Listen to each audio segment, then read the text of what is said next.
Señoras y señores, muy buenas tardes, bienvenidos a la Universidad Popular Carmen de Michelena.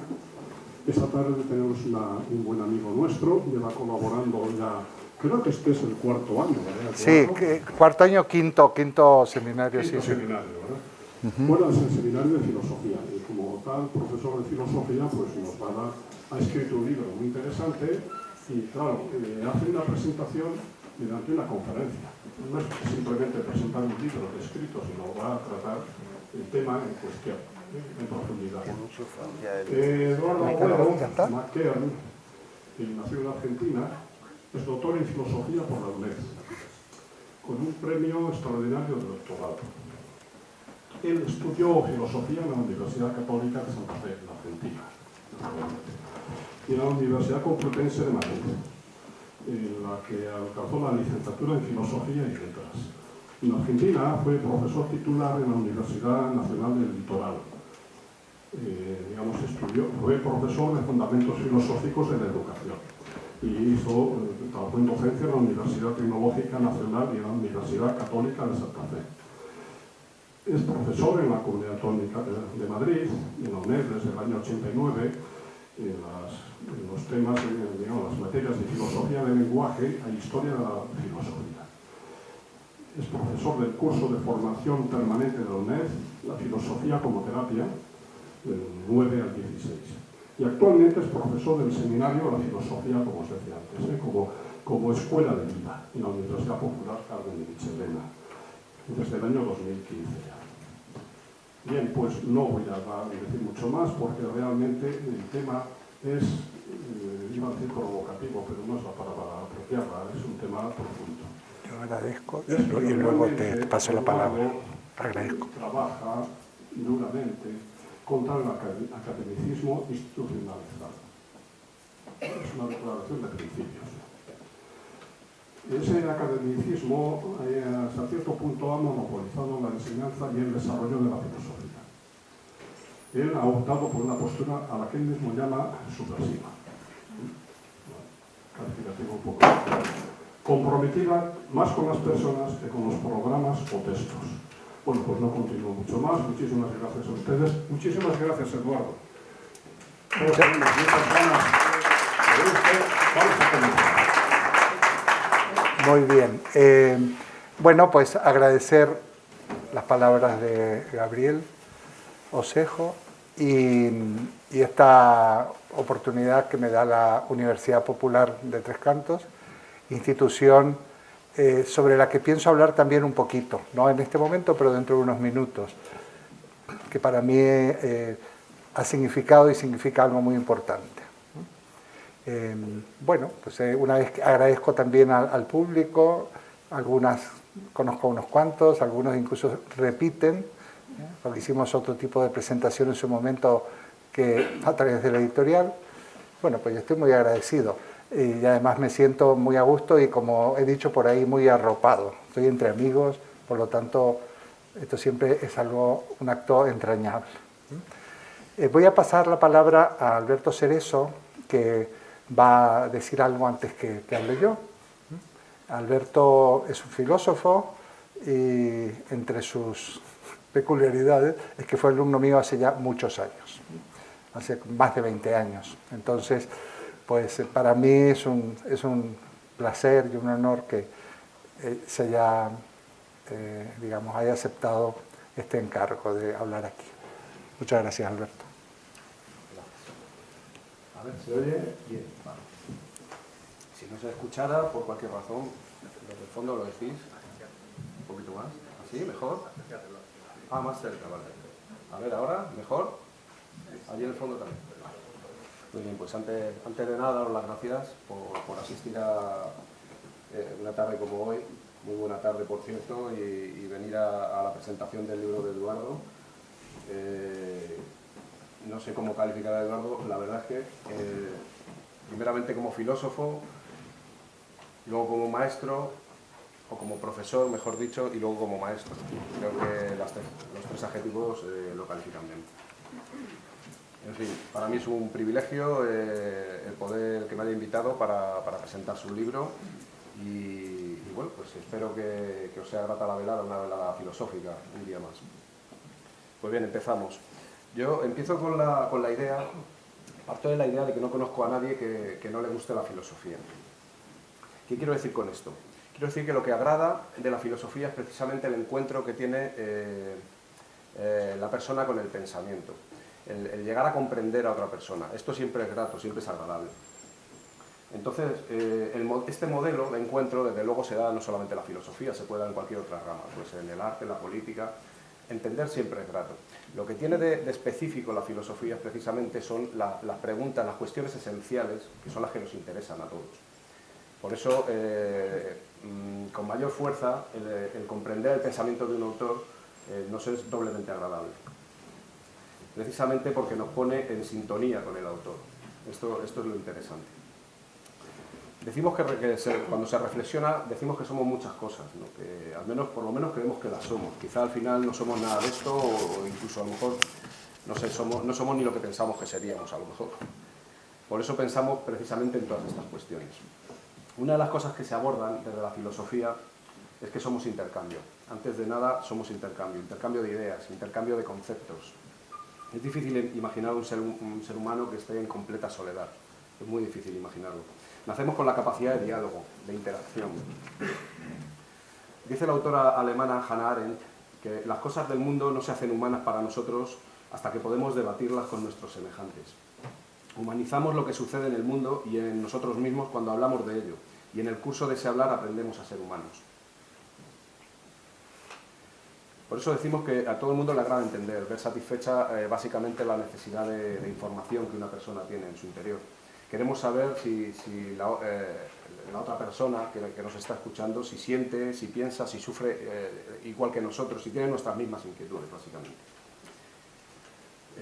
Lo interesante es saber, y contamos con ello, es que esta persona se cuestiona también las mismas preguntas esenciales que nosotros.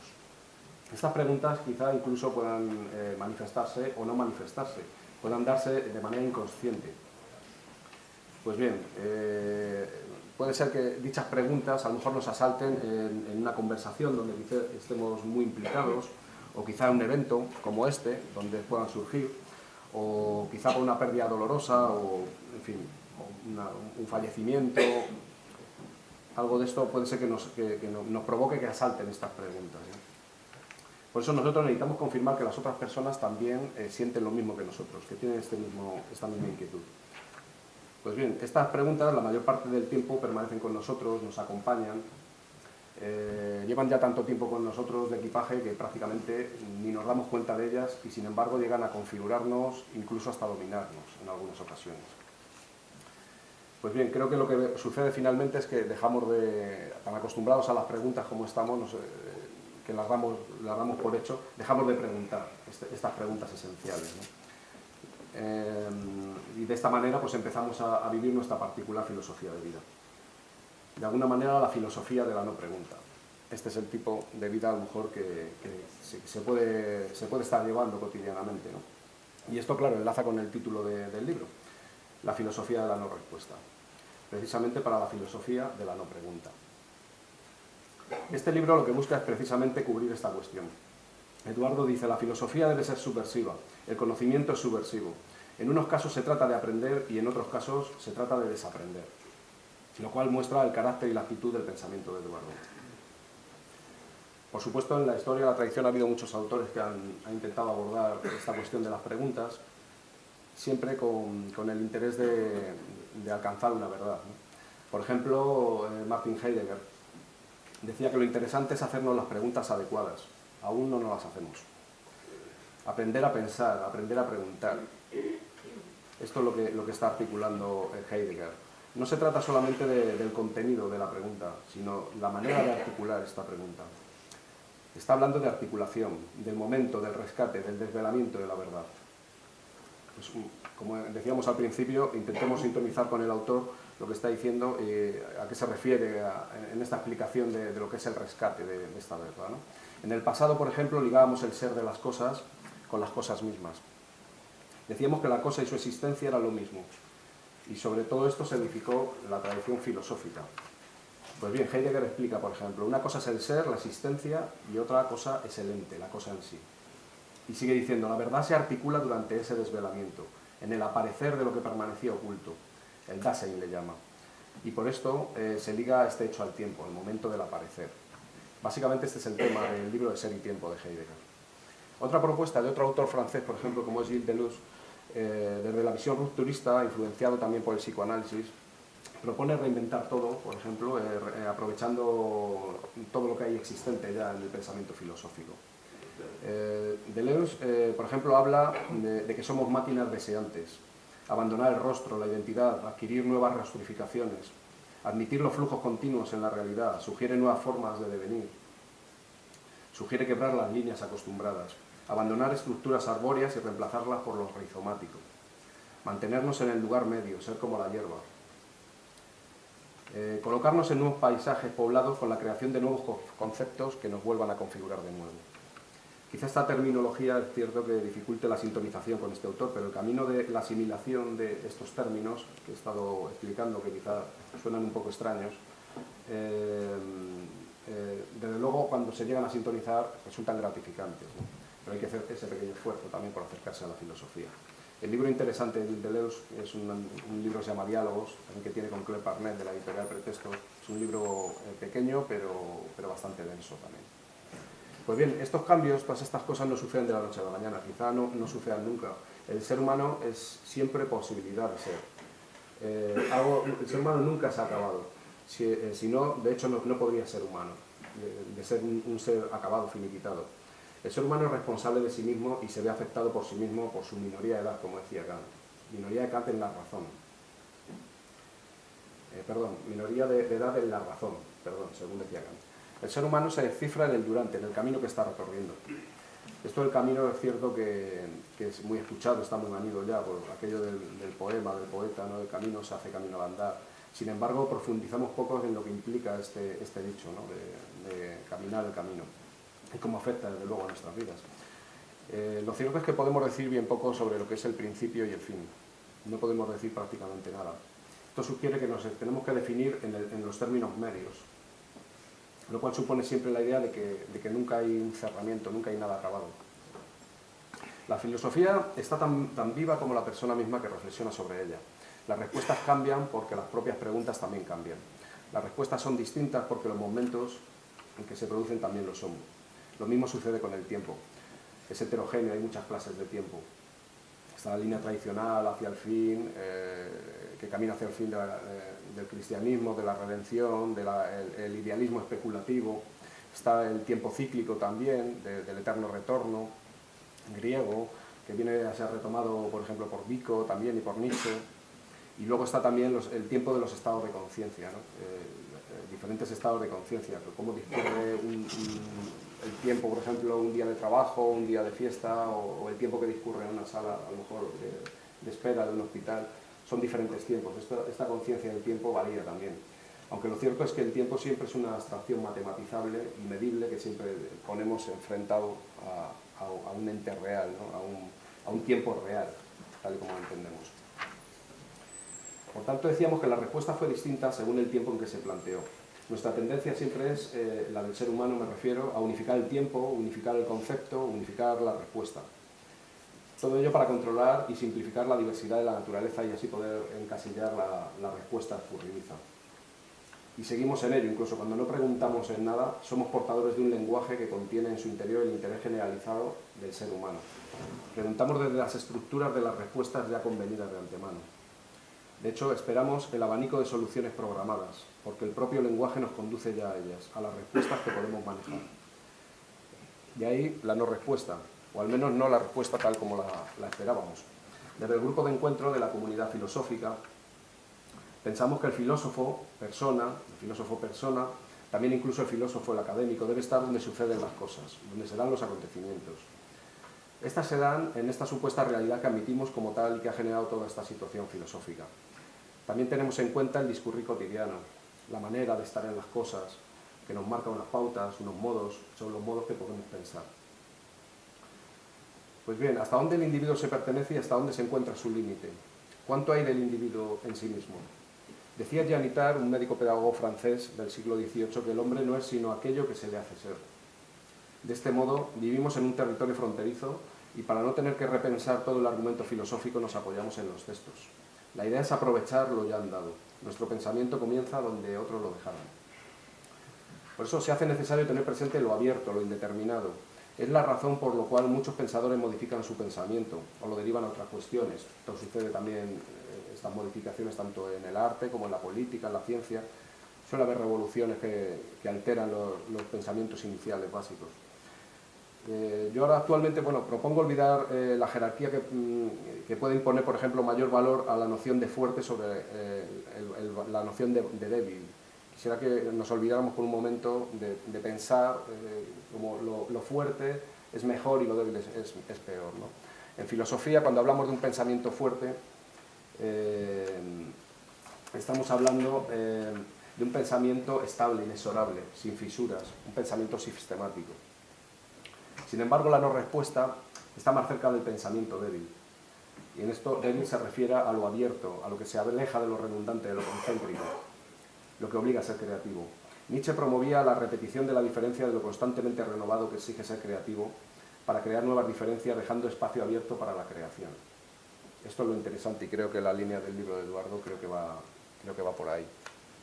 Se nos hace necesario abandonar la identidad llena de prejuicios y de significancias para crear nuevas versiones de las cosas y de las personas. El libro de Eduardo, La filosofía de la no respuesta, es fruto del esfuerzo por permanecer en la frontera, en lo indeterminado. También es fruto del espacio de experiencia vital del autor, de su deseo de llegar a las personas y compartir lo ya pensado. También de que a través de sus palabras y de la filosofía consigamos, si no la libertad, al menos ser más libres. Y por esto mismo incidir en la felicidad también, para que en determinado momento podamos mirar atrás y decir que fui feliz llevando una vida que mereció ser vivida. Uno puede creer que se coloca y dirige en el camino de la filosofía, pero yo desde mi experiencia puedo decir que la filosofía es la que nos viene a buscar a nosotros. Ojalá el libro y autor consiga contagiaros de este camino de la filosofía y del encuentro en sintonía con el autor. Como dice Eduardo, es emocionalmente y en sí mismo terapéutico.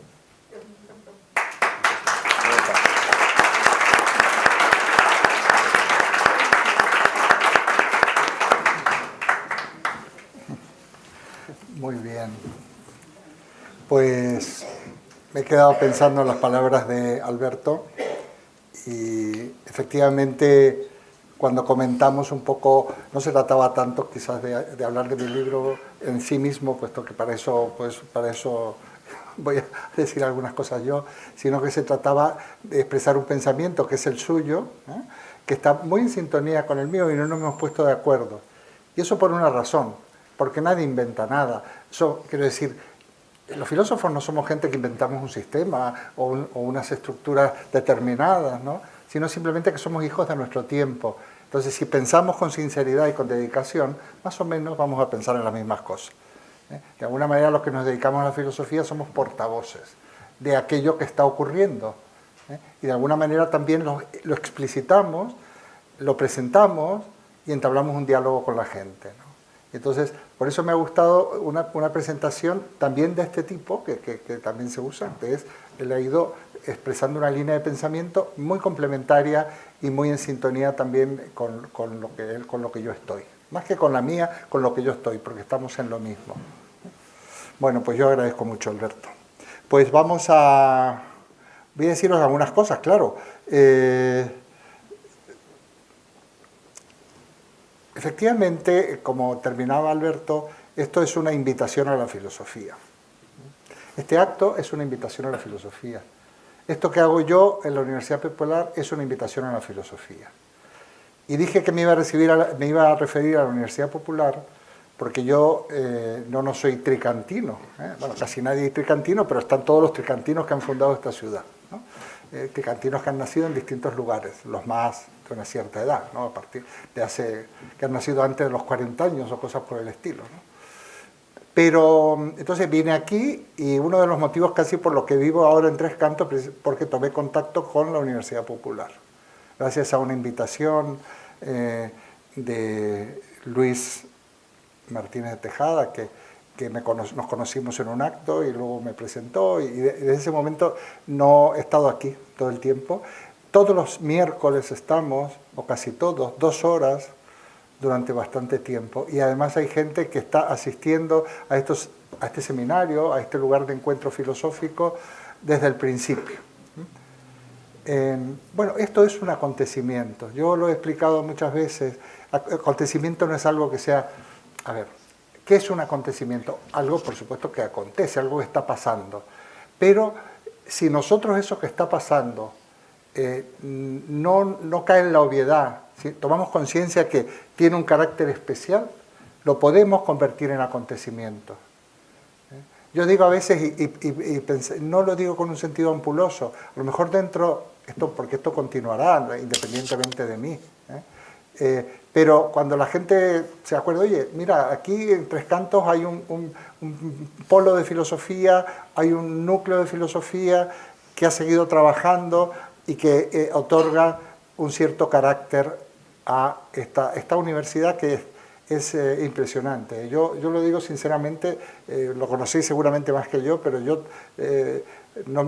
es impresionante la actividad que hace, la repercusión, el servicio que presta, y yo creo que entidades como estas pues tienen que ser promovidas, ¿no? Es una universidad popular, a mí también me gusta llamarla universidad libre, es más o menos lo mismo. Libre quiere decir que no es una universidad arreglada, que la gente viene porque quiere, que no se emiten títulos, pero sin embargo hay formación, ¿no? Aquí hay formación. O sea, yo doy fe que en el grupo que estábamos trabajando desde el principio, como decía Gabriel, todos, ¿no? Pero algunos han manifestado que saben muchísima filosofía, algunos llevan estudiando 4 años filosofía, 4 años. Bueno, entonces, esto es muy importante y yo os invito a todos a la filosofía, os invito también a este seminario, a este grupo que es un grupo abierto y como dicen ahí hasta que llene aforo. Tenemos una sala que generosamente acoge bastante gente aquí en el Centro Adolfo Suárez y entonces pues estáis invitados. Esto se puede entrar, es como las sesiones continuas, no importa que no se haya venido, se puede incorporar uno cuando quiera, se puede ir cuando quiera y también volver, ¿eh? Y porque siempre estamos empezando, porque siempre estamos, de alguna manera, estamos siempre volviendo sobre las cuestiones fundamentales. Bueno. Muchas gracias, entonces yo me siento muy orgulloso de estar en esta universidad colaborando como tantas otras gente, aquí colabora mucha gente, es una universidad donde todo se hace a fuerza de tesón, ¿eh? Y de ganas. La filosofía no es respuesta, en realidad fue casi una ocurrencia de un seminario que yo tenía en México, en donde en un determinado momento pues me recordaron que yo había dicho esto. También hablaba de filosofía de la calle, en el sentido de salir de los claustros y poder entablar diálogo con la gente. Curiosamente, cuando me encuentro con Alberto, ellos tienen un grupo de filosofía de la calle. Digo, bueno, vamos a ver, ¿quién ha puesto primero el nombre? Bueno, independientemente de eso, yo creo que la filosofía debe salir de los claustros. No es que deba salir, tiene que estar también en los claustros. Pero el problema es que si la filosofía solo se desarrolla en un claustro universitario, con gente que ya está formada, bueno, es interesante, pero si una filosofía, por lo menos así pienso yo, ojo, si yo lo que diga, para entenderme, hay que haber estudiado filosofía, yo soy prescindible, así lo siento yo. Y hay otros muchísimo mejores que yo. Lo que se trata es poder hablar un lenguaje que sea entendido por todos y que si no se entiende, en todo caso el fallo no será de los interlocutores, sino que será mío.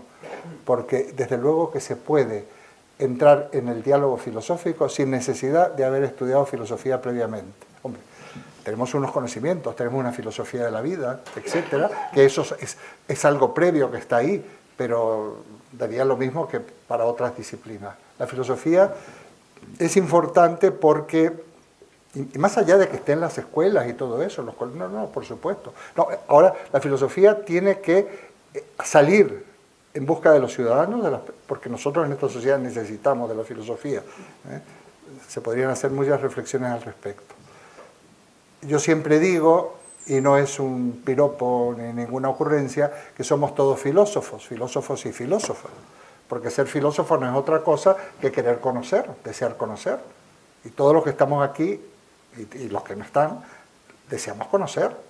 No me refiero solo a leer libros, o conocer filosofía, conocer paisajes, conocer países, conocer arte, conocer personas, conocer modos de vida. Esto es conocer, porque además necesitamos conocer para completar nuestro proyecto existencial. Nosotros nacemos, como diría Jean-Paul Sartre, siendo una existencia vacía. Somos casi una posibilidad, somos una posibilidad de ser seres humanos. Y llegaremos a ser el ser humano, o el hombre, ahora prefiero hablar de ser humano, que parece que es más inclusivo. No hago demasiadas concesiones al lenguaje inclusivo, quizás por edad, pero desde luego sí puedo decir ser humano en lugar de hombre, ¿no? Nosotros hay un proyecto de ser humano, de hombre, que es el con el que nacemos. Y ese proyecto lo podemos concretar o no, o concretarlo de una determinada manera. Y como diría Jean-Paul Sartre también, nuestra esencia sería aquello que llegamos a ser en el momento de la muerte. Lo que hemos hecho de nosotros, hemos llenado de contenido nuestra existencia en virtud de lo que nosotros hemos podido hacer y realizar. Ojo que una cosa es nacer con la posibilidad de ser hombres y otra cosa es conseguirlo, porque hay en algunos casos, más que hacernos hombres, nos deshumanizamos. Realmente truncamos ese proyecto, lo desviamos, lo viciamos y nos convertimos en un obstáculo incluso para que otros puedan ser seres humanos. Eso es terrible. Puede ocurrir. De hecho, también estábamos viendo en las últimas sesiones del seminario, hablando de la naturaleza, a raíz de Aristóteles, algo voy a comentar ahora, que a veces da la impresión, nosotros somos un producto natural, somos naturaleza, clarísimamente. Pero, metafóricamente hablando, y no tan metafóricamente, no vaya a ser que seamos aquella parte de la naturaleza encargados de liquidar la naturaleza.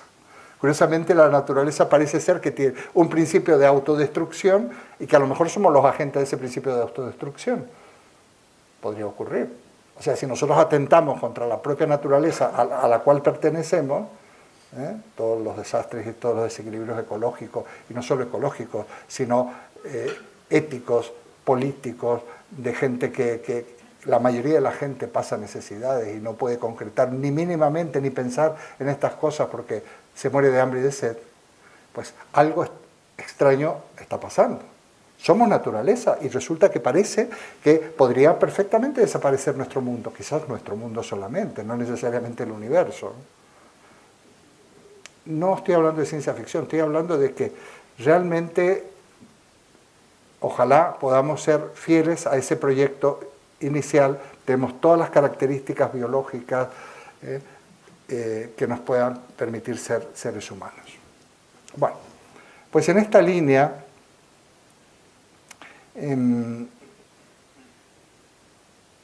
comentaban por ahí que la filosofía, he comentado yo, lo ha dicho Alberto, debe ser subversiva. A veces se le tiene miedo al término subversivo. Ser subversivo significa subvertir el orden. O sea, aquí las cosas no funcionan.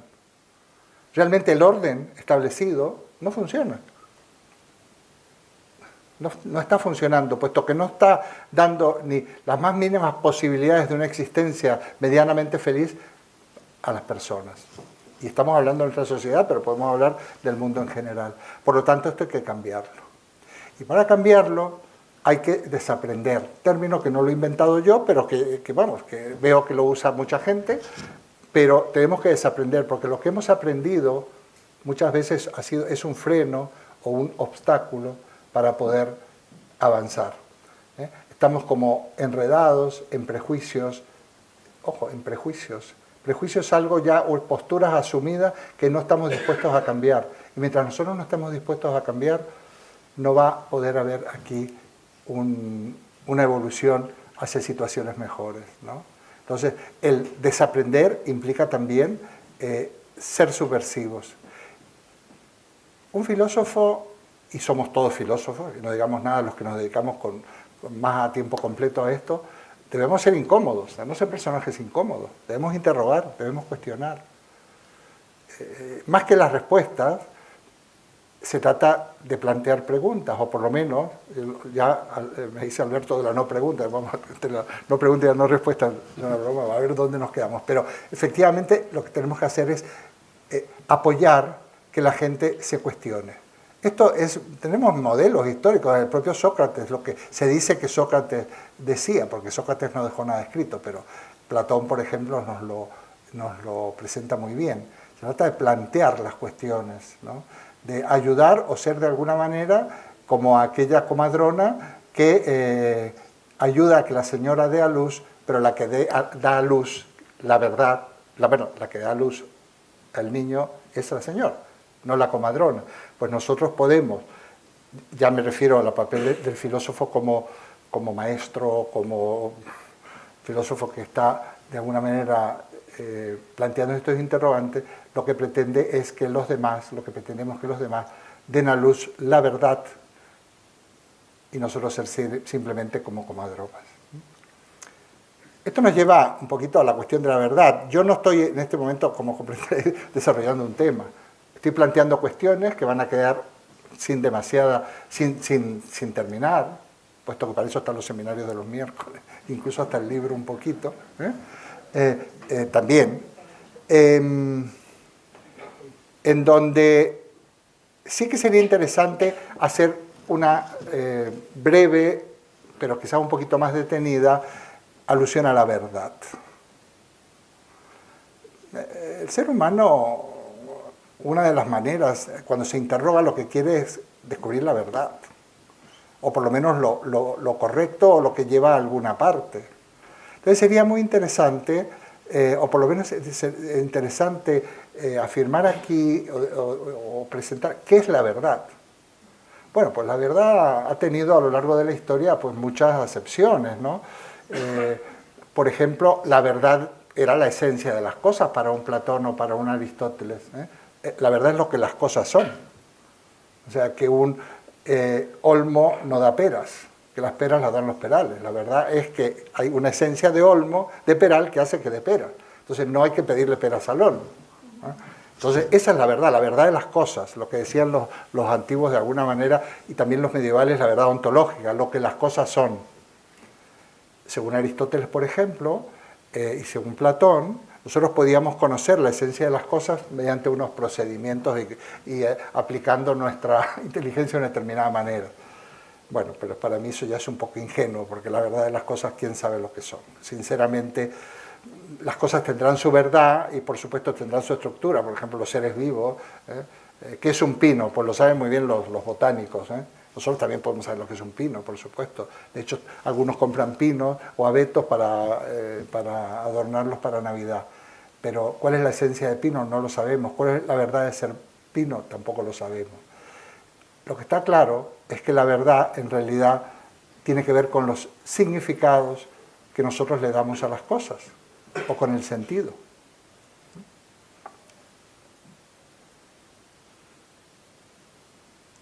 Las verdades se construyen, las construimos. Las verdades las construimos entre todos. Porque si nosotros pensamos que hay verdades ya establecidas, fijas, están ahí, y eso lo único que tenemos que hacer es descubrirlas, esto nos llevaría a muchas cosas. Primero, que esas verdades alguien las ha establecido. Aunque parezca un poco curioso, el hecho de pensar que hay verdades en sí es una postura creacionista, que no está ni bien ni mal, simplemente que sepamos que tendría que haber una inteligencia superior que ha establecido estas verdades. Pues yo creo que no, yo creo que estas verdades, el ser humano no podemos llegar a ellas, lo único que podemos hacer es construir nuestras verdades. Esas verdades, además, yo siempre digo que la verdad se construye intersubjetivamente, la construimos entre nosotros. Yo con la gente que estamos trabajando, siempre digo, bueno, pues vamos planteando los temas y estamos de acuerdo, pues está bien, nos parece bien, pues ya está, es nuestra verdad. Las verdades se construyen por consenso. Y no estoy hablando solo de verdades de tipo ontológico, que es una palabreja que habría que ver qué quiere decir. Muchos lo sabréis. Pero cuando esas verdades tienen que ver con lo ético y con lo político, ¿quién tiene el monopolio de la verdad moral o de la verdad política. Las verdades políticas y morales, porque realmente la ética y la política son dos caras de la misma moneda. La ética es el fundamento de la política, pero la política es la implementación de una convivencia en la polis, de la vida de la polis, o sea, de la sociedad, de la comunidad, desde el punto de vista ético, o por lo menos así pienso yo. Ahora, ¿qué es eso? Bueno, habría que ver. Fundamentalmente, la política sería el arte de hacer que los ciudadanos fuéramos felices y viviéramos en paz y tuviéramos lo necesario. Ojo que hay que ver qué concepto de felicidad que yo manejo, no es un concepto de felicidad abstracta ni utópico. La felicidad, además, siempre he pensado yo que son momentos de felicidad. Pero estamos ya en esa época, es interesante reflexionar porque en la época que vivimos en España, en el mundo, solamente las sociedades de gente consciente, que no es manipulada ni manipulable, que es capaz de leer más allá de la información manipulada y distorsionada, podemos realmente ser protagonistas de una época donde verdaderamente lográramos aquello tan utópico que no vivimos en ellos, que se llama democracia, por ejemplo.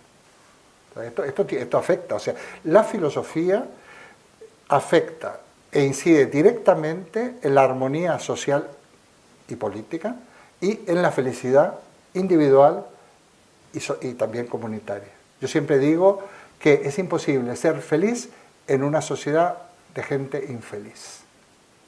Hombre, no podemos llegar al punto aquel de que nos flagelemos y porque no hay gente que tenga que comer yo no coma. Aunque algunas personas son muy sensibles y les cuesta realmente ser consumistas o disfrutar de ciertas cuestiones sabiendo que hay gente que no lo puede hacer. Pero sí, fundamentalmente, nuestros actos tienen que ir a ese fondo común de la felicidad colectiva. Cuando yo soy injusto con mi vecino, con mi amigo, con mi familiar, estoy instaurando la injusticia en la sociedad, en la humanidad. Nosotros somos, así como decíamos que somos naturaleza, somos también humanidad, que por otra parte es parte de la naturaleza. Entonces nuestros actos también deberían ser ejemplares, en el sentido de que deberíamos vivir como nosotros creemos que se debe vivir. De aquí no hay excusas. No hay excusas de que hayan buenos o malos gobernantes políticos. No hay excusa de que no haya orientaciones éticas o morales demasiado fuertes, o que estemos en la época, como diría Heidegger también, de la muerte de Dios. Metáfora muy interesante, muy interesante, lo de la muerte de Dios. También lo dice Nietzsche y es un temazo. La muerte de Dios es la muerte de lo sagrado, la muerte de lo sublime, la muerte de lo que nos conmueve. Y hoy en día, a veces, lo único que necesitamos es ser conmovidos, es tener capacidad de asombro, capacidad de ser afectados. Y solamente así surgen las cuestiones fundamentales del ser humano, que son las cuestiones fundamentales de la filosofía. Pero no hay excusas. Yo puedo vivir ahora, si quiero, como yo creo, otra cosa es que es cierto, ¿no? ¿Qué sé yo? Que hay que vivir dentro de 100 años, o que va a vivir la gente más adelante. No tenemos que esperar a que cambien unas estructuras sociales. Nosotros podemos encarnar ese cambio ya en nosotros y también es subversivo. Es importante liberarnos de los prejuicios. Yo me baso en autores muy clásicos a veces, en autores modernos. La modernidad ha sido muy criticada y está aquello que se llama la posmodernidad. Yo tengo mis dudas respecto a la posmodernidad. La posmodernidad forma parte de la modernidad. A ver, si todavía no se ha sacado provecho de Kant y ya lo queremos suplantar o reemplazar, no se ha sacado provecho de Kant todavía. Yo ahí de algunas cosillas digo en el libro también sobre Kant, en ese sentido. Entonces, la verdad es intersubjetiva, la construimos entre nosotros, somos todos filósofos y además es un camino apasionante. Aunque no hayáis estudiado la carrera de filosofía, menos mal, porque a lo mejor no hubierais llegado a un cierto bienestar económico, o por lo menos si hubierais estudiado filosofía. Yo no me puedo quejar, porque fui profesor de filosofía desde los 21 años. Empecé como ayudante alumno, que se llamaba, y a los 22 ya fui ayudante recién. He cumplido 50 años de profesor, 50, y es lo mejor que me puede haber ocurrido. Como diría Descartes también, si una profesión es buena, es esta que yo tengo por mía, el dedicarse a la filosofía. Pero no hay, bueno, es problemático, pero no importa, estamos a tiempo no de ser filósofos, puesto que ya lo somos, sino de tomar conciencia de que somos filósofos. Estamos a tiempo de profundizar en las cuestiones y por lo tanto en ser filósofos. Así como diría yo, estamos a tiempo de amar. Que no pero podemos amar y cada vez mejor. No es que a veces yo tengo alumnos que son alumnos, digo, asistentes que son de mi edad o más jóvenes. Estamos todavía a tiempo de muchas cosas, de ilusionarnos. De verdad, la vida, tenemos que radicar, como diría Nietzsche, en la vida. No podemos negar la vida. Hemos vivido una existencia demasiado represiva. Fijaos que era pecado cuando yo era pequeño, hasta pensar. Se podía pecar pensando.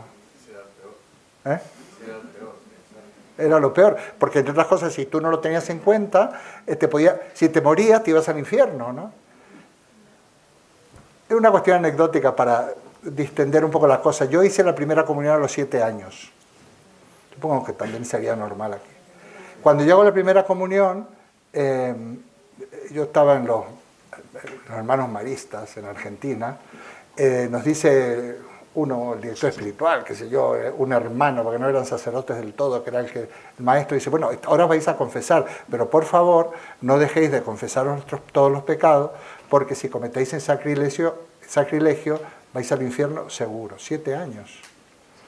Entonces yo voy y me hago una lista, claro, y empiezo a confesarme de cosas, que si me he peleado con mi hermano, que si he sido, no sé, insolente con mi padre, y digo, y he pecado contra el 6º y 9º mandamiento, porque iban juntos. Yo me confesé de que había pecado contra el 6º, 9º y 90. O sea, había deseado a la mujer de mi prójimo, no tenía ni idea lo que eso significaba, y no digamos lo otro. Esto no fornicar, 7 años tenía yo.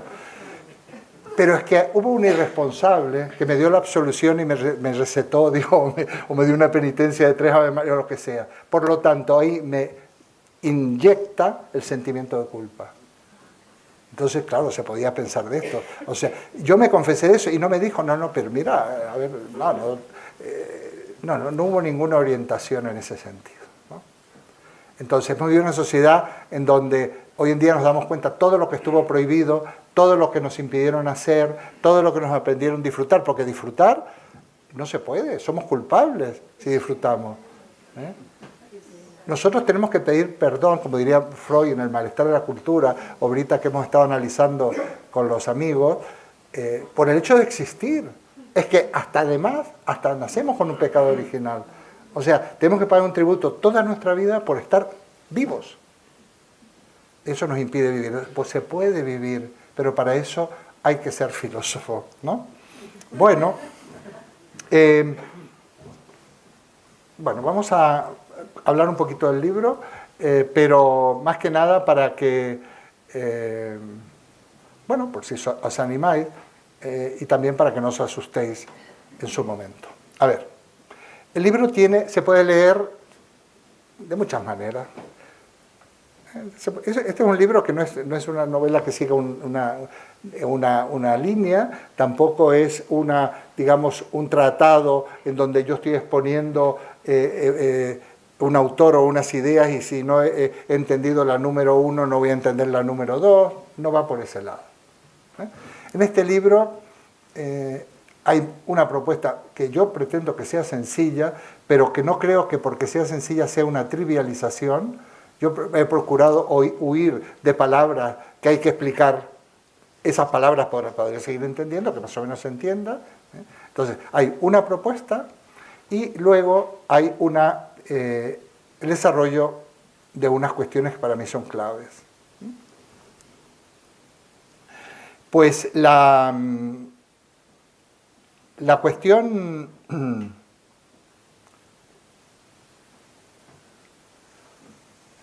esto se encuadraría, ¿verdad? En el primer capítulo, los primeros capítulos, los 2 primeros capítulos, que la filosofía como escuela de vida. Yo creo que la filosofía, tal como yo la planteo y como yo invito a aquel seminario y a la lectura de esta obra, pues precisamente que puede ser que es escuela de vida. Y por lo tanto, como escuela de vida, nos puede permitir aprender, pero para aprender para poder aplicar. Hay un texto maravilloso, no a ver si tú me lo encuentras, cuando hablo yo a ver si lo encuentras al principio cuando digo que un texto de Carlos París, ¿te acuerdas? Sí. Entonces, esto está desarrollado ahí. Pero también la filosofía, como comentaba Alberto, puede ser terapéutica. Yo tuve un seminario en la UNED, un curso de formación en realidad, que duró muchos años, como 7, 8 años, online, pero bueno, que dábamos nuestros títulos, nuestros créditos, nuestras cosas, que se llamaba la filosofía como terapia. Y entonces tuvo mucho éxito, quizás porque el propio nombre fue exitoso. Yo luego me desmarqué después de los años del título y preferí hablar de escuela de vida porque la gente pensaba que esto era una especie de curso de autoayuda.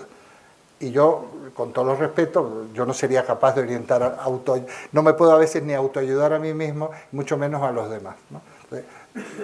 Pero sí que era terapéutica porque yo pensaba, porque el pensar mismo, la propia... No es terapéutica, digo yo por ahí en ese curso, porque seamos una alternativa a otro tipo de terapias psicológicas o de otro tipo. No, sino porque la filosofía de por sí, en sí misma, es terapéutica. Porque pensar, porque es terapéutico.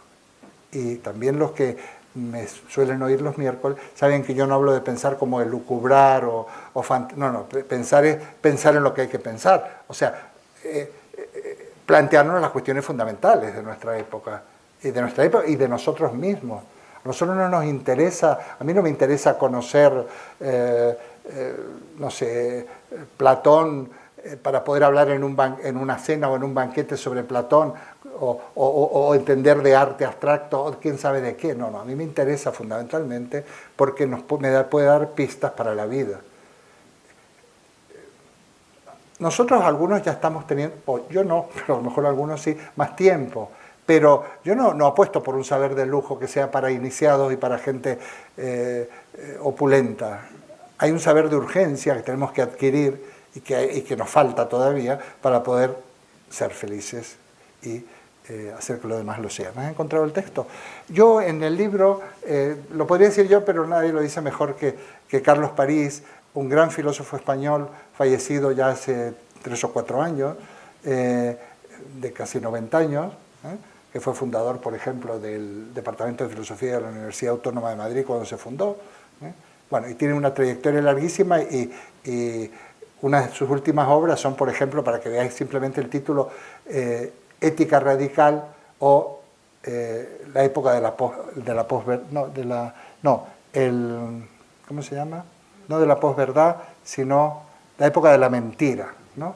Pero sin embargo tiene obras de hace más de 30 o 40 años, que Crisis de la civilización nuclear, en donde está pronosticando todo lo que ocurrió después. Bueno, pues en este libro tengo un texto de Carlos París en la página 37. Dice, la filosofía que profeso parte del grito, del lamento, de la encrespada protesta ante la injusticia del mundo que vivimos. Si Aristóteles afirmaba que la filosofía nace de la admiración, yo diría que también mi filosofía parte de la admiración, pero no solo de la que suscita la contemplación de los cielos, sino de la que brota ante el heroísmo de tantos hombres y mujeres que incansables dieron su vida luchando por el reino de la libertad y la hermandad universales. Y el pensamiento que se levanta a partir del grito y de la admiración no quiere reducirse a contemplar el mundo, sino que aspira a contribuir a su radical transformación. Es un texto para mí fundamental, lo hago mío, yo lo he explicado muchas veces, lo conocí mucho a Carlos París, bueno, tuve muchas charlas con él, bueno, esto sintetiza, no se trata de contemplar, se trata de transformar Y nosotros si conocemos, si estudiamos, si leemos, se puede también por pura, no sé, por puro hobby, ¿no? Por puro placer, pero fundamentalmente el conocimiento es para transformar el mundo. Y nosotros somos responsables, no solo yo que me he dedicado a esto, todos como seres humanos, vosotros sois responsables, somos responsables de la sociedad y del mundo en el que vivimos. Bueno. Precisamente cuando hablábamos de la filosofía de la no respuesta o de este planteamiento, básicamente es importante entrenarnos en el plantear las cuestiones, porque como sabéis muy bien, esto es muy conocido, un buen planteamiento de las preguntas trae aparejada unas buenas soluciones. Nunca hay verdades absolutas ni soluciones absolutas, hay salidas, caminos, ¿no? Porque realmente la vida, como ha dicho Alberto citando a Antonio Machado, no hay camino, se hace camino al andar. Y realmente somos caminantes, ¿eh? Y somos buscadores, y precisamente como somos caminantes, ¿hacia dónde caminamos? Pues el camino es precisamente, es inevitable, somos buscadores de sentido, buscamos el sentido, pero somos buscadores de sentido. Y ser buscadores de sentido significa dar sentido a nuestra vida. Algunas veces me han preguntado, dice, bueno, pero es que su filosofía es una filosofía romántica. No sabía muy bien lo que me preguntaban, pero no sé si querían decir que era utópica. Utópica nada, porque realmente se trata, claro que es utópica, utopos en griego, no tiene lugar, pero que puede tenerlo. Y si nosotros avanzamos hacia la utopía, que no podremos realizar nunca, habremos avanzado mucho en la consecución de un mundo y una sociedad mejores. Pero la filosofía, en todo caso, yo dije, bueno, pues voy a aceptar que soy un filósofo romántico, pero soy más bien en la línea del romanticismo alemán, o por lo menos como yo lo entiendo, podríamos sacar aquí a muchos textos. Soy un filósofo romántico porque busco absolutos, que sé de antemano que no existen. Eso es ser romántico. En el fondo es aspirar a lo absoluto y no se puede llegar.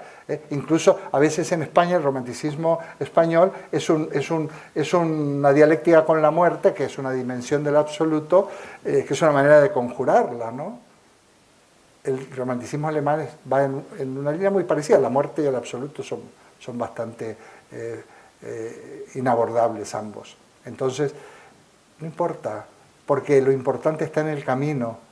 Lo importante está en el trayecto. Y luego llegaremos a un momento en donde, bueno, hemos hecho este camino. Hemos hecho este camino. Y sería muy interesante que pudiéramos estar, al menos, ser comprensivos con nosotros mismos y no autoflagelarnos y decir, bueno, he hecho lo que he podido, pero esta es mi dimensión de la felicidad, a pesar de todos los sufrimientos que la vida depara. Bueno, pues esto es inmenso. Yo, fijaos, algunas veces me han invitado a dar conferencias y yo siempre he dicho que no. Porque digo, bueno, yo voy a hablar en un tiempo limitado de unas cosas que es como lanzar proclamas o hacer un desarrollo sesudo. A mí me interesan más los procesos. Por eso en esta universidad es un proceso. Incluso tenemos gente ya, pues, caras que tengo aquí, que llevamos un montón de tiempo, que se han transformado en mis amigos, por supuesto, directos. ¿Y por qué? Porque hay un punto de partida, porque hay un recorrido, hay un caminar juntos y hay puntos de llegada, pero que nunca llegamos, porque no decimos, bueno, pues seguimos más adelante, hacemos otro tramo, como si fuera el Camino de Santiago, me imagino yo no lo he hecho, pero los que lo han hecho es lo que dicen, ¿no? Entonces, bueno, pues hacemos otro tramo, ¿y qué tal si hacemos otro? ¿Podemos? Pues sí, seguimos, y estamos encontrando cosas. Por supuesto, una de las cosas que hemos encontrado vivido, yo siempre lo digo, yo tengo una parte donde reivindico mucho a Epicuro, y Epicuro, para él, lo fundamental es la amistad, ¿no? La filía, la amistad. Nadie nos impide tener amigos. Nadie nos impide, no está prohibido tener una actitud amigable, pase lo que pase. Ni la crisis, ni nada, al contrario, tenemos más oportunidades quizás de ser amigos. Entonces, aquí tengo unos excelentes amigos. Yo no sería capaz de vivir sin mis amigos. sin mi gente. Y cuando digo amigos también digo mi familia, porque la familia te toca, pero esa familia uno puede elaborar una relación que tiene que ver con la filía. Yo aquí mismo ahora, hablando de filía, tengo un filio. Los que vinieron la vez pasada vieron a otros dos, conocieron a otros dos. Hoy ha venido el que estaba de guardia ese día y no pudo venir, lo cual yo estoy muy contento. Porque un padre siempre tiene, y además así debe, yo creo que siempre tenemos una función pedagógica. Los padres nunca dejamos de ser pedagogos con nuestros hijos. Nunca, jamás. Y cuando nos faltan los padres es cuando realmente nos damos cuenta cuán pedagogos fueron. ¿Cuántas veces uno piensa en el padre, mi papá, mamá, qué harían, qué dirían? Así también vamos construyendo. Y ese es el sentido fundamental también de tal como yo considero la familia, ¿no? Y como considero la paternidad, porque es importante. Entonces también es un homenaje a los padres, a los hijos, al pasar el testigo. Aquí tengo algún padre que han distinguido a un hijo por labores encomiables en beneficio de la comunidad. Me imagino lo orgulloso que se sentirá, ¿no? Bueno, esto es. Bueno, voy a ver si puedo avanzar un poquito. Repito que como lo que necesitamos, a mí me gustan los procesos, yo estoy a disposición. Mientras el cuerpo aguante, estoy a disposición de vosotros, ya sea en los seminarios, ya sea en algún otro tipo de encuentro. Aquí estaré un poco. Yo he venido aquí y como me gusta, es impresionante cómo de alguna manera me he integrado. Por cierto, he vivido en muchos lugares. Bueno, simplemente quiero comentar por qué, se quedan muchísimas cosas. Los que me conocen saben que hago esquemas, jamás los cumplo, jamás. Es imposible porque me brotan las palabras y las ideas. Y además lo siento por vosotros, porque las cosas pues tienen, ya sabéis que yo puedo hablar todo el tiempo que sea necesario. Bueno, a ver, hay un capítulo que se llama La filosofía como escuela de vida, que son cosas más o menos como de las que he estado hablando, aprender de la historia de la filosofía, o sea, recuperar la historia, desde los clásicos hasta pasando por el medioevo y por la edad moderna y por nuestro pasado reciente filosófico, pues hay mucho que aprender ahí, porque nos dan las claves, nos dan pistas. Los interrogantes vuelven a aparecer, de repente los conseguimos resolver individualmente, sobre todo socialmente, pero luego eso van perdiendo vigencia, esas soluciones, esas respuestas, y vuelven a aparecer. Entonces, son casi siempre los mismos. Siempre se ha procurado desde los primeros textos que hay sobre vivir en sociedad, los primeros textos de la República de Platón, por ejemplo, que son 7 volúmenes, 7 libros, siempre se ha procurado lograr una sociedad política justa, equitativa, que vele por la felicidad de la gente. Siempre, con todas las limitaciones del caso. Entonces, esto va a ir apareciendo siempre. Bueno, de la historia de la filosofía se puede aprender. Se puede aprender un poco de historia de la filosofía, pero además se puede aprender para la vida, porque los conocimientos tienen que ser operantes y operativos para nuestra realidad cotidiana. Yo cuando las últimas clases que he dado, ya de enseñanza arreglada en la universidad, yo le decía a los alumnos, oye, siempre os tenéis que llevar algo a casa, porque no sabéis si vais a volver o si voy a volver yo, pero es interesante llevarse algo a casa.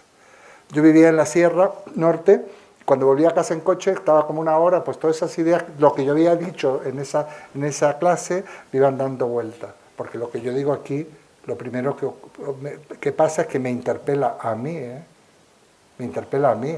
Yo no puedo decir las cosas que no me apasionen o que no siente o que no esté buscando. Muy bien. Parménides y el ser. Es uno de los capítulos aparentemente más abstractos, pero lo fundamental, yo siempre digo, con este capítulo se puede leer 2 veces y 3, y se puede saltar. Pero no pasa nada. Ahora, poder de alguna manera hacernos idea, interpretar esa identidad. Parménides dice, es lo mismo pensar y ser. Bueno, sería una tarea interesante. Yo creo que puedo explicarlo, que más o menos se explica en este capítulo. Cualquier cosa me escribís y os cuento. Muchas de las cosas que se publican, tengo gente de América Latina y a veces me hacen preguntas y pues si les contesto. Y a veces cuando son muy largas, digo, ¿por qué no hablamos? Le digo yo. Porque esto de estar con el dedito y tal me incomoda. Hablemos unos minutos, hoy en día que por WhatsApp es gratis, y yo he orientado gente de México, o de Colombia o de Perú. Entonces, con más razón a los tricantinos. Platón y la filosofía. Bueno, Platón sí, porque si realmente queréis saber lo que es la filosofía clásica, desde el punto de vista clásico, pero que sigue vigente, hay que leer a Platón. Platón se puede leer.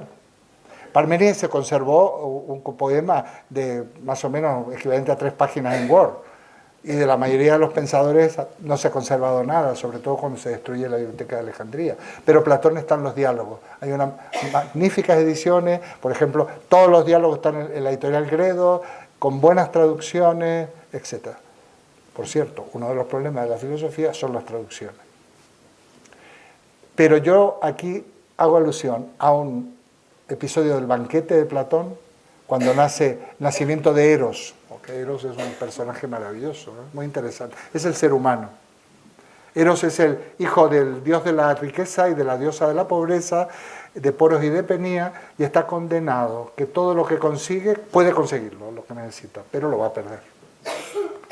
Lo cual no es un drama, o mejor dicho, es un drama, no una tragedia, porque se lo va a poder procurar de nuevo. Bueno, pues eso es amable.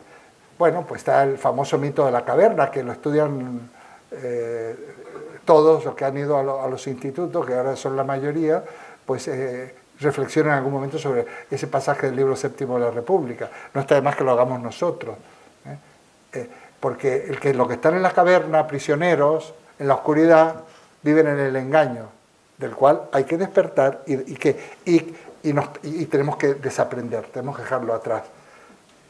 Y entonces cuando se sale de la caverna, en el mundo de la luz, que en principio nos incomoda y nos enceguece, porque en la ignorancia muchas veces estamos muy cómodos, esos prisioneros están muy cómodos, tienen todo asegurado, confortable, buen clima, no se tienen que mover mucho, me imagino que las comidas se las traerán al puesto porque estaban encadenados, etcétera, etcétera. Pero cuando salen, yo siempre digo que salen, porque como esto se escribe en Grecia, salen en el mes de julio o agosto a la intemperie, como a las 3 de la tarde en Grecia. Me imagino lo que será eso, terrible. Entonces, pero como persiste este prisionero que se ha liberado, pues empieza a ver las cosas tal cuales son, gracias a la luz del sol. Cuando vuelve a la caverna lo quieren matar, porque les complica la vida muchísimo. No, mira que estáis... Bueno, es inoportuno porque interrumpe ese confort en el que vivían, esa existencia casi mediocre y demás. Bueno, es muy interesante Platón. Entonces, esta es la filosofía. Eros es el auténtico filósofo. No solo es el dios del amor, sino que es el auténtico filósofo, es el ser humano. Pasamos a Aristóteles y la naturaleza. Bueno, hago algunas reflexiones relacionadas con el pensamiento clásico, con el pensamiento griego antiguo, y el gran maestro aquí es Aristóteles. Es otro tema un poquito más abstracto, pero vale la pena tenerlo en cuenta porque la concepción de la naturaleza, o sea, naturaleza se dice physis, la física aristotélica tuvo vigencia en nuestro mundo, nuestra historia, hasta Isaac Newton. Isaac Newton es del 1700 y pico, ¿no? Época de la Ilustración, y Aristóteles, o sea, más de 2000 años. O sea, tener una idea de lo que se considera en nuestra cultura, en nuestra tradición cultural, de lo que es la naturaleza, como unidad, como conjunto, como el estudio de lo que es el devenir, etcétera, el movimiento y el reposo, el ser y no ser, el uno y lo múltiple. Por lo menos dejamos ahí una pequeña inquietud sobre la cual se puede profundizar. Descartes y la duda. Bueno, aquí la duda es fundamental. Si no dudamos, puede ser que permanezcamos en la caverna. Hay que dudar.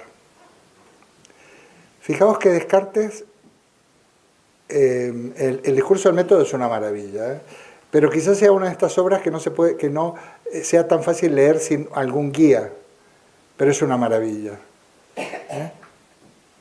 El discurso del método fue escrita, porque Descartes nunca fue profesor, docente en ninguna universidad ni institución, en su tienda de campaña durante la guerra, en un receso de la guerra de los 30 años, un invierno muy frío. Se lo tomaban con calma, porque como sabían que iba a durar 30 años, pues bueno, ¿para qué vamos a darnos prisa? Pues Descartes escribe ahí el discurso del método. Y esa duda, que le han llamado los especialistas duda metódica, bueno, depende cómo se entienda metódica, pues es una profunda duda existencial de una persona que está en la guerra, entre otras cosas. Y entonces es muy interesante. Y también lo que es muy interesante es el análisis que hace en la primera parte del discurso del método, cuando estudia, reflexiona sobre toda su época de estudiante y se da cuenta de que cuando sale de los estudios sabe menos que cuando entró. Pero al menos sabe eso, porque todo lo que le habían prometido los profesores no lo habían cumplido. Entonces decide cerrar los libros, abrir el libro de la vida, y como era un chico de buena familia, entra de soldado de fortuna, de mercenario al servicio de determinado señor, en buena posición, claro, porque él era de familia adinerada y con buen, también supongo que cierta alcurnia, y se va a recorrer, dice, quiero conocer otras cortes, otros mundos, otros ejércitos. Viajar es muy importante, y no digamos nada, vivir en otras cortes y en otros mundos, como a algunos nos ha tocado. Y no siempre, fijaos, los que a veces venimos a estos países de otra parte, no venimos por gusto, venimos porque no tenemos más remedio. Hasta yo vine porque no tenía más remedio, y no vine ni en una patera, ni porque me moría de hambre, sino porque a lo mejor me moría de otra cosa. Entonces, entonces pues, me vine a este país maravilloso. Pero para mí nunca he perdido mi capacidad de asombro respecto de España, jamás. O sea, a veces llego a decir, estos españoles, y yo tengo hijos españoles, soy más español que argentino. Por cierto, tomé conciencia que era español en un partido de fútbol, jugaba la selección argentina y la española, y quería que ganara, y yo iba por la española, y me di cuenta que me había hecho irremisiblemente español. Y lo sigo siendo. Más, no me gusta cuando se nos critica injustamente con tópicos, con prejuicios. Bueno, muy bien, en esos, conocer otros mundos, otras cortes, otros ejércitos, otras costumbres, pero llega un momento se dio cuenta que seguía en la misma estado de ignorancia, ya que tampoco había encontrado lo que había querido. Y entonces dice, resolvíme, dice este traductor, a mirar en mí mismo a ver lo que encontraba. Yo le llamo la vía de la interioridad. La vía de los libros, la vía de recorrer el mundo y la vía de la interioridad, porque encontrar en nosotros mismos. Muy recomendable. Más cuando uno tiene cierta edad. Muy recomendable la vía de la interioridad. Más. La vía de la interioridad es inmensa. Y la interioridad no tiene ni siquiera años ni achaques, a no ser que los tenga, entonces no nos enteramos. Los neurólogos saben que puede ocurrir esto. Pues Descartes y la duda, Kant y la razón. Bueno, otra maravilla. Bueno, yo a veces hay que pedir perdón, porque dice, pero yo soy kantiano, muy kantiano, y por eso soy wittgensteiniano y por estas cuestiones. Kant no hace otra cosa que distinguir, organizar muy bien dos tipos de razón, la razón pura o teórica y la razón práctica. O sea, la razón científica, aquello que la filosofía, por otra parte, siempre ha sido una física, ya lo digo yo, lo digo desde este libro, y bueno, desde el principio eran físicos los primeros, porque se interrogaban acerca de la física de la naturaleza. Y otra es la razón moral en el sentido, la razón basada en la libertad. Por ejemplo, cuando yo me tengo que comprar un coche, se supone que puede interferir la razón moral o la razón, el gusto, aquello que rige la libertad, pero lo suyo es que con el dinero que tenga me informe y me compre lo mejor que pueda con ese dinero en relación calidad-precio. No estoy hablando de la ciencia, del científico, o cómo hago para llegar lo más pronto posible a casa. Pues ahí interviene la razón teórica, somos lógicos, ¿no? Me acuerdo que estaba en Lavapiés hablando de esto, y digo, bueno, pues ¿qué es lo más rápido? Entonces decían, que decía el metro, y digo, bueno, no estáis equivocados, digo, es el telehelicóptero, mira, se llama una aplicación, viene el helicóptero, te lleva a tu casa, pero no es viable porque es muy caro, decía yo. Quiere decir, lo más razonable dentro de un orden. Pero, por ejemplo, cuando voy a un restaurante, tengo que elegir un plato, hombre, a no ser que tenga problemas de colesterol, normalmente pues, me tengo que guiar por el gusto. O cuando me enamoro, cuando elijo una persona para convertir, eso es una apuesta. Las decisiones prácticas o decisiones morales basadas en la libertad siempre son apuestas, nadie nos puede asegurar. Nadie. Hombre, se trata de tomar decisiones con cierta razonable, ¿no? Porque si yo tomo decisiones descabelladas, seguro que me va a ir fatal.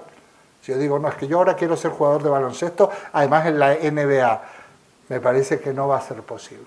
No creo que sea posible, no lo sé. ¿Te parece que no, no? Habría que probarlo. Bueno, entonces, dijimos, el ser, la filosofía, la naturaleza, la duda y la razón. Estoy escribiendo un segundo volumen porque ahí me quedé, porque tuve unos contratiempos que me hicieron interrumpir este libro y entonces pues no se iba a publicar. Entonces ahora estoy escribiendo segundo volumen donde yo trato otros autores y otras cuestiones, ¿no? Desde Freud, Feuerbach, Nietzsche, Heidegger, pero sobre todo en función de problemáticas también que son muy importantes. Bueno, pues... Y por último, concluyo lo mismo, se puede leer el primer capítulo, el segundo, e irse directamente al octavo y es una cosa facilísima, se puede leer en un tren, en una playa, porque hablo de la propuesta de lo que es la filosofía de la no respuesta, o sea, esta filosofía de animarnos a ser filósofos en el fondo. Pues esto es el librito, y yo creo que aquí me voy a quedar, y los que quieran seguir charlando conmigo, los espero el miércoles, y a lo mejor, Gabriel, según hemos hablado, a lo mejor... En el curso que viene podemos habilitar, aunque sea periódicamente, algún espacio filosófico por la tarde para los que no pueden venir por la mañana. Que podría ir algo a ser como simplemente qué es la filosofía o para qué sirve. Y a lo mejor aunque sea una vez al mes, no sé, porque en la mañana no puede venir la gente que está en horario laboral.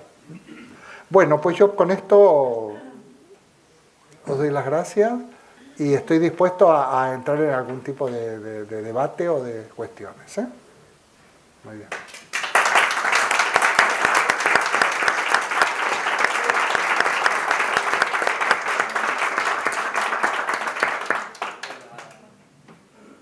Voy a decir dos cositas solo para introducir y dar... Que digo que solo voy a decir dos cositas para introducir a otras personas que... Bueno, pues un poco mi pequeño papel es, ya lo ha dicho Eduardo, responsable de haberle traído aquí. Bueno, podría simplemente ocurrió y yo estuve atento y bueno, y la relación con Eduardo siempre ha sido una relación estupenda. Ya los que no le conocéis, pues habéis podido conocerle. Eduardo, cuando nos vimos enseguida, bueno, pues entendimos que había cosas que hacer y yo me di cuenta del interés que tenía Eduardo como persona, como filósofo y bueno, y los que estáis en el seminario, pues podéis decir más cosas que yo. Y nada, bueno, él me dijo que no le gustaba dar conferencias, como habéis visto hoy, pues siempre adopta... primero es una persona que a mí me gusta mucho cómo habla, es una persona capaz de comunicar con cualquier tipo de público, capaz de para llevar un mensaje, para llevar su mensaje, y un mensaje riguroso y evidentemente basado pues, en los textos, en lo que ha sido siempre la filosofía, pero ese mensaje no cualquiera es capaz de, por lo menos, de situarse en un terreno de ese diálogo con las personas. Entonces, nada, pues aquí hay muchas personas que están en el seminario y que pueden intervenir y podéis preguntar y demás. Ahí tenemos hasta un cronista que es Brígido, que hace las crónicas en verso de las sesiones del seminario, y entonces pues nada, si quiere leernos algo, le voy a poner en un compromiso. Bueno, esto ha sido toda una sorpresa porque Brígido ha empezado este curso y de repente tenemos un grupo de WhatsApp. Yo no me he dado ni cuenta porque es un grupo tan profuso y hay tantos debates que a veces no me da tiempo a leerlo, pero de repente se mira lo que ha escrito Brígido y ahora ya por supuesto me lo leo. Bueno, ya no voy a decir más nada, pero no me había pasado nunca, ¿eh? Esto no me había pasado nunca, de verdad. Tú no, pues... Entonces, si te parece, Eduardo, leo algunas de nuestras crónicas de nuestras clases, ¿no? Vale. Bueno, yo soy alumno del primer año, un novato, y me autoimpuse como novatada el coger las clases de Eduardo, me sirve además al versificarla de repaso, y eso es lo que hago, y las comparto en el WhatsApp este que tenemos abierto con mis compañeros. Pensaba en esa comida que tenemos por ahí prevista, pues compartirlas, pero bueno, allá va una primicia hoy aquí, me paráis cuando queráis porque tengo hasta 3 clases ya versificadas, ¿eh? Son 5 minutos, tampoco está. Voy a empezar con la primera, que dice así, tiene una pequeña introducción, esto no es la clase. Entre las 12 y las 2, miércoles de octubre a mayo, en el Centro Cultural de la ciudad de Tres Cantos, un manojo de escogidos comparten un seminario, el tema filosofía, el profesor Eduardo. Un ilustre mendocino, doctor en filosofía, esto no lo conoces, Eduardo, esto no.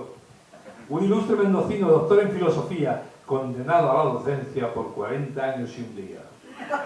En España 30 y tantos, los otros en Argentina, y ahora como jubilado ya lleva 6 de propina. Eduardo Agüero Macren, en nombre de los presentes yo te quiero dar las gracias por ser un tipo decente. Y creo que por todos hablo, diciendo verdad si digo que todos ya te sentimos, además de profe, amigo. La decencia que apuntaba es prima de la justicia, la honestidad, la nobleza y también la autonomía. Justo, honesto, también íntegro, intenso y perturbador, son valores que atesora él, nuestro profesor. Eduardo, esbozada, perdón, ahí, me habían faltado unas gafas de 1,5, pero bueno, voy a intentarlo. Esbozada la semblanza de nuestro actor principal, antes de hablar del guión, otro apunte nada más. Nuestro curso lo propicia una gran institución, y fue Carmen Michelena la mujer que la creó. En el año 2007 funda esta universidad, libre y muy comprometida, que apellidó Popular. Organiza seminarios, exposiciones, viajes, artes escénicas, música y otros actos culturales. Gracias a su fundadora. Por el cultural legado, también a los que la siguen. Día a día a su cuidado. Ahora sigamos amigos, con el reparto y la trama de lo que hemos compartido en estas 4 semanas, llevamos 4. Vamos con la del 14 del 11, os leo esta y si queréis luego pues sigo la siguiente. El 14 de noviembre Parménides nos visita y nos trata de explicar lo que pensar significa. Muy pocas veces pensamos, fue una de las conclusiones. Discurrimos, recordamos, meras elucubraciones. Increíble. El que piensa se pregunta por la vida y su sentido. Pensador es el que busca las razones y motivos. Y luego un serio debate en aquel aula surgió. Casi todos opinamos. No sé si alguno pensó. Andrés de la Fuente Blanco, no sé si está con nosotros Andrés, pues me permito la cita. Veo a Pepe por allí, que es otro incondicional de Universos. Hola. Andrés de la Fuente Blanco abrió importante melón al decir muy alto y claro, todos tenemos razón. Y algo de razón tenía, o tal vez nos provocó para avivar un debate y provocar opinión. Hay quien sigue a Jesucristo como el gran Dios Salvador, otros a Maduro y Chávez ven al gran libertador. Franco, Mussolini y Hitler fueron tres benefactores. Los europeos que esto piensan aún se cuentan por millones. Y en nuestros días Donald Trump es el mejor mandatario que pisó la Casa Blanca en los últimos 100 años. Quienes dicen estas cosas es porque se convencieron que la verdad y razón es la que ellos eligieron. Luego intervino Roberto, que dijo estar hecho un lío, pues le faltaban criterios para elegir su camino. Y yo pienso que es verdad. En los días que vivimos no es fácil sintonizar la señal con tanto ruido. Y se habló de corrupción, de principios y valores, y el hurto de una gallina para alimentar la prole. Era la mamá de Carlos, que en aquella Nochebuena del año 50 y pocos les preparó una gran cena. Aunque todos convenimos que en aquel bárbaro tiempo fue un sublime acto de amor, también conforme a derecho, que todo en aquellos años estaba mal repartido. Hambre y trabajo a los pobres, tierra y pollos a los ricos. Pero sigamos con nuestra filosofía, que tengo una musa en nómina que sin querer me la lía. Es una que contraté en los primeros 70, cuando Jack, Aute y Pastor cantaban por estas tierras. Facundo, Nacha y Mercedes lo hacían en Argentina, en Chile, Violeta y Víctor, y Luis Rico allá en Bolivia. Y en mi pensión de preciados cantaba una segoviana de Cuellas para más señas, y Buencisla se llamaba. Doña Feli, la patrona, la tenía de criada, le daba 2000 pesetas y también comida y cama. Vuelvo a la filosofía. El miércoles 21, aquí os espero a todos y que no falte ninguno. Por estar a la primera clase.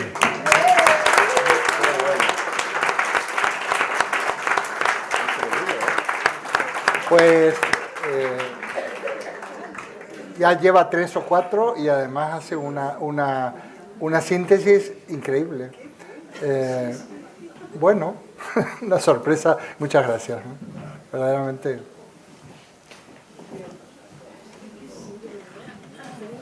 Justino. Una pregunta muy sencilla, Eduardo. ¿Cuándo va a ser el segundo libro? ¿Cuándo lo publicas? ¿Cuándo? ¿Publicas el segundo? Bueno, mira, he estado viajando mucho. Yo espero, me encantaría tenerlo como para final hacia la primavera. Me encantaría. Porque voy más rápido pero es que he estado fuera. Estuve en varios, ya sabes que estuve, bueno, no sabes quizás, pero estuve en Argentina, luego tuve que ir a Israel, que tengo otro hijo ahí, visitarlo, luego estuve en Italia, en un congreso, en fin. Pero sí, espero que para la primavera, ojalá. Y bueno, yo ya os avisaré. Justino, también le agradezco mucho. Justino ya pues de las épocas de la UNED, estos que hacen segundas carreras, maravilloso también alumno. A mí me da no sé qué hablar alumno, pero realmente ha sido alumno. Y hemos mantenido una muy buena relación y además tenemos una especie de grupo amplio que se llama Comunidad Filosófica, que es más de 2 centenares, que de alguna manera pues estamos en acción, ¿no? Y hay algunas maneras de comunicarnos y hacemos algún par de reuniones al año y Justino y su esposa pues nunca faltan. Qué gracias.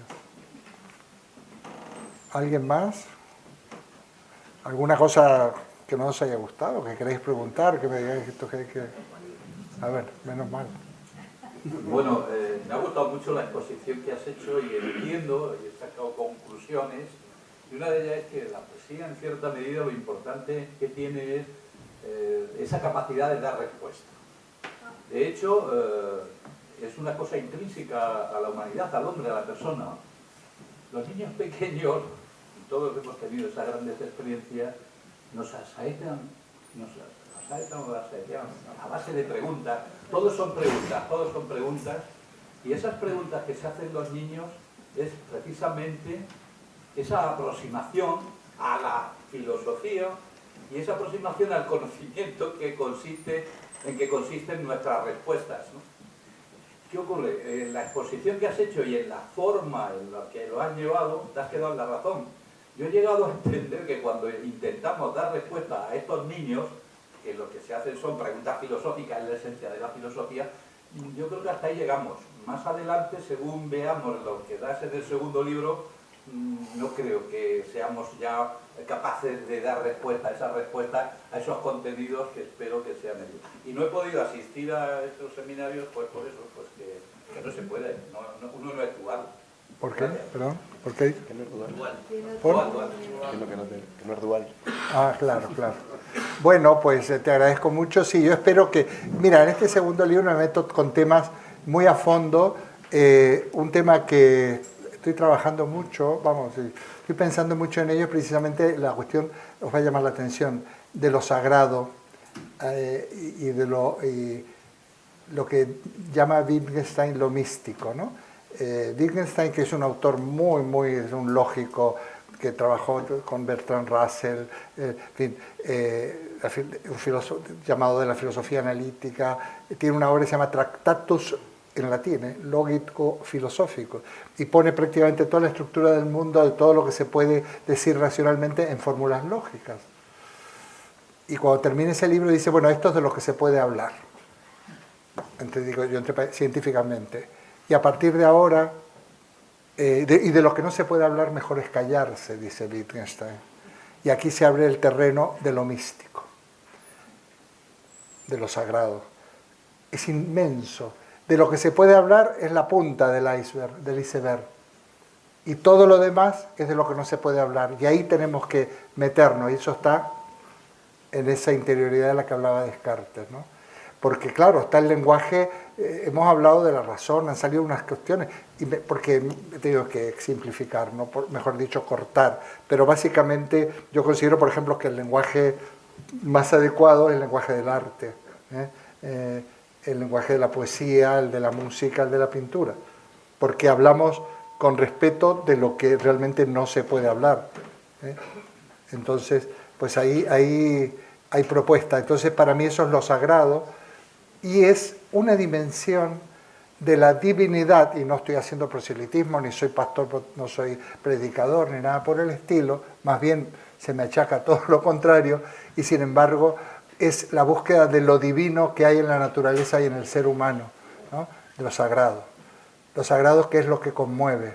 Quizás es que me estoy haciendo demasiado mayor, pero efectivamente es uno de los temas.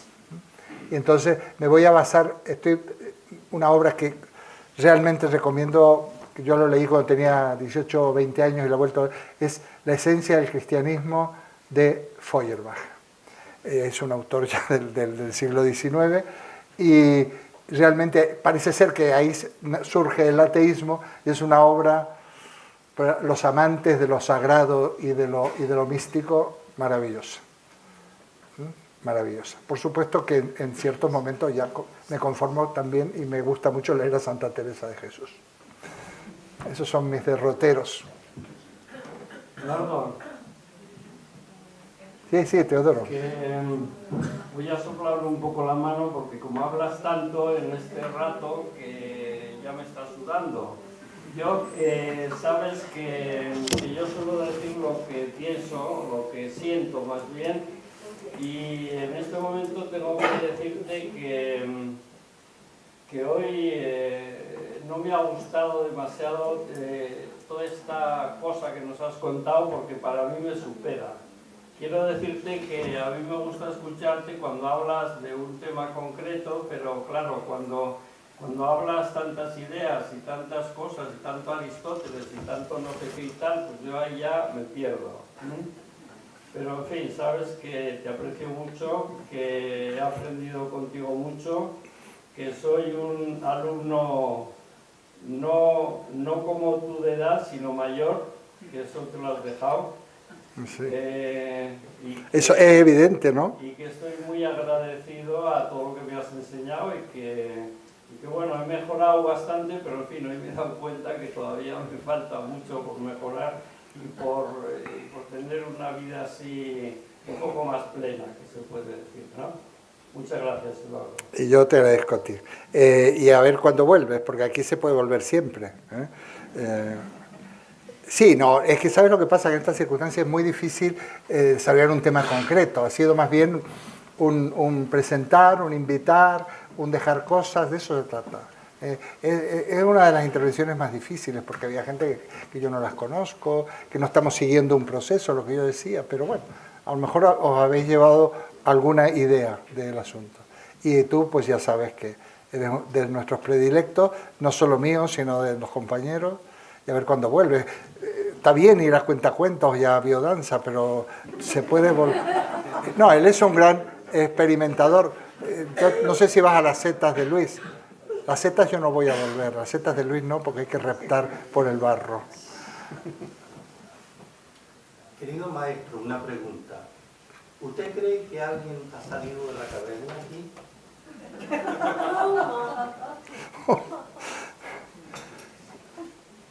No sé, no tengo ni idea, porque a lo mejor nunca se sale de la caverna, y si, aunque se sale, es un efecto en bucle donde seguimos en la caverna, a lo mejor es posible. Como estamos tan conformes. Bueno, no te puedo responder. Mira, al fin y al cabo me escudo en la no respuesta. Cuando no puedo decir algo, digo, oye, sí, yo sustento esto, o sea que...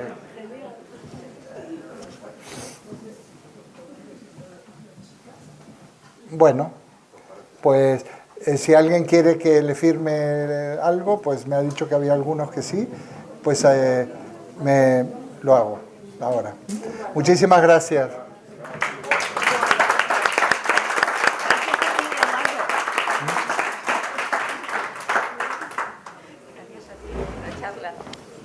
Gracias a ti. Sí. Bueno, por tu paciencia. La presidenta, los que no la conocen, nuestra presidenta. Sí, ya me conocen, con el pelo No, más no, corto, algunos pero no. sí. Algunos Ah, no. no. Claro, que viene gente hasta de otros lados. Pues nada, no sé si es tu primer diploma. Muy bien. Ah, muy bien, muy bien. Muchísimas, qué bonito. Muchas gracias. Si acaso para que no te quedes sin cargador.